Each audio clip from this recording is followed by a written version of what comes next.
Cedar Park, today is Tuesday, May 16th, 2023, and it's a B-Day. We look back at another original T-Wolf, this time in the field house.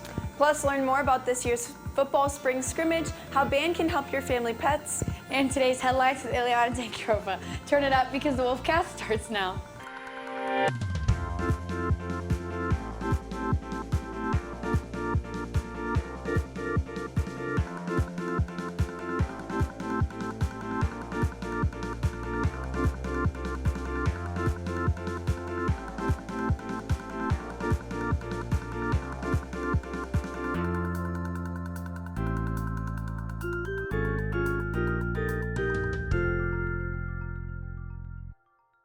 Good morning, Cedar Park, and welcome back. I'm Abby Martinez, and I'm here this morning with Jack Polishuk and Katie Whitmarsh. This year marks CPHS's 25th anniversary, and in honor, we've been spotlighting staff who've been here since the start. Reese Elizondo joins us now to tell us more about athletic trainer David Bowman, who has been taking care of T-Wolf since 1998.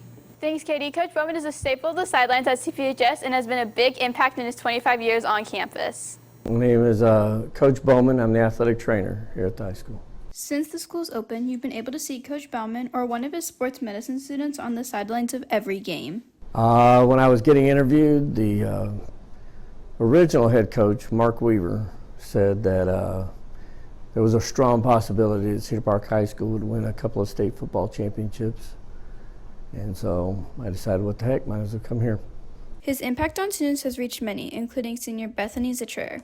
What has Coach Bowman's impact on you been over the years? He's definitely helped me with my time management skills and staying on top of my work and stuff. What do you hope your impact on your students are? I think our biggest thing we try to teach here is good work ethics. You know, first one here, last one to leave. You know, if you're early, you're on time. If you're on time, you're late. And if you're late, don't bother to show up. Coach Bauman's impact is everlasting on the school and its students. CPHS can be more grateful and lucky to have him.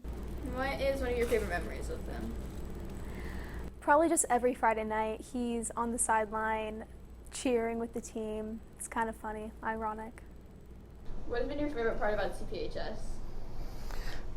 So the favorite part, I think, would be the faculty. I think the staff here has been our family kind of atmosphere since I've been here. Thank you so much for everything you do, Coach Bowman. All right, thanks, Reese. With spring football back in session, football's annual spring scrimmage is right around the corner. Our CPHS football team will have their last scrimmage of the school year this week. They've been working hard recently with grueling 5 a.m. practices in preparation for the summer offseason and trying to earn and maintain their positions on the team, as well as introducing new freshmen this summer. Here's varsity right tackle Alan Vicellari with more. So spring scrimmage is a game where we all get to see where we're at, and it's a preview for next year. Freshmen are going to play on JV. Hopefully they're going to do well, and then varsity is going to step it up a notch. Spring scrimmage is this Thursday. It's going to be JV at 5 o'clock, I believe, and then varsity at 7 o'clock, and it's totally free. Anybody can come. Anybody's welcome. The game is on Thursday night. Make sure to come out to the CPHS football field to get ready for next year's season. Tomorrow, the CPHS Band Booster Club is hosting a pet vaccination clinic.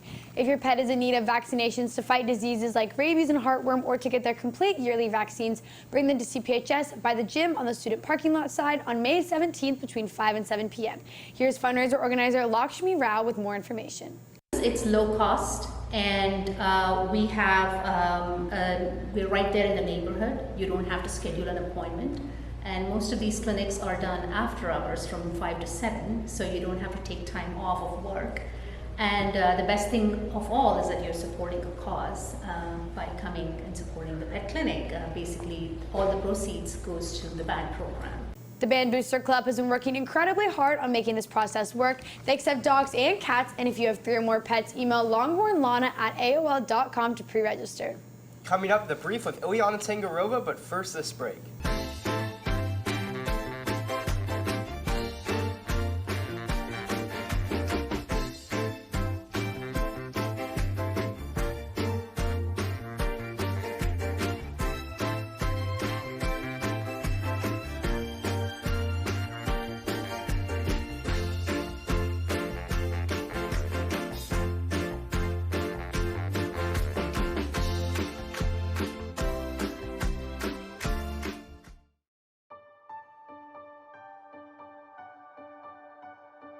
Thanks, Jack. First, at least 3 killed and 2 wounded in a New Mexico shooting.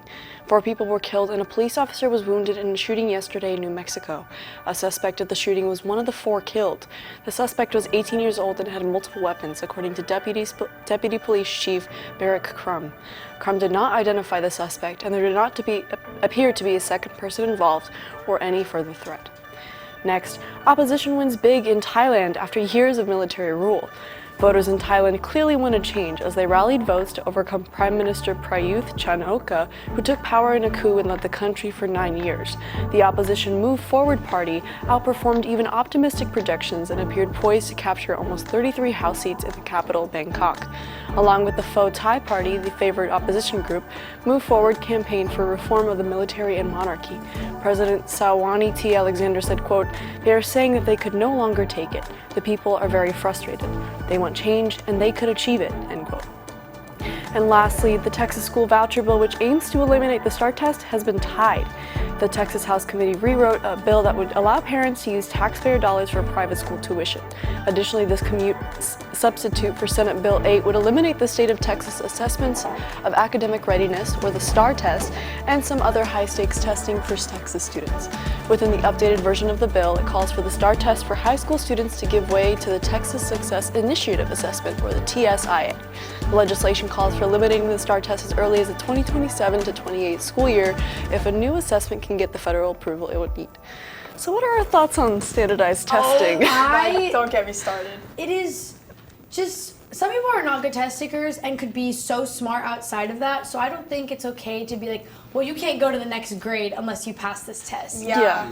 I also hate how much pressure, if you really think about it, so I have a younger brother, right? He's in 3rd grade. He's 9 years old. 9 years old. And he had his first standardized test last week. And now that I think about it, that was just so normal for us. But when you really think about it, you're having a little kid take a test that determines whether or not he can move on to the next grade. Really. And especially for kids who have learning disabilities, like ADHD or things like that, where it's just it's so difficult to focus. It's just so it's hard. Impossible. There's so much pressure on us, and it's all just for the schools to get money. And really. Yeah, it doesn't really serve a purpose. At least I still don't really support the SAT and ACT, but at least those get you into college. Those are But the STAR test, personally, we were exempt from them during COVID, and we turned out just fine. So yeah, we were just fine without them. I just want to say this real quick. Let me play devil's advocate. You like standardized? No. It doesn't really have to do with that. It's more so the STAR test. Okay. It's a 40 to pass. You have to get a 40. Yeah. If you don't pass the STAR test, I don't think you deserve to go on to the next grade, to be perfectly honest. You're right. But they shouldn't have the test to begin with. Why? The process of it. Doing school all year. Yeah. And then, one test, peace. 4 hours. Have you ever met somebody who hasn't passed the STAR? Yes. Who? I can't expose that. Really? Okay. Okay, thanks, Ileana. Coming up, hiring now with Reese Elizondo right after these announcements.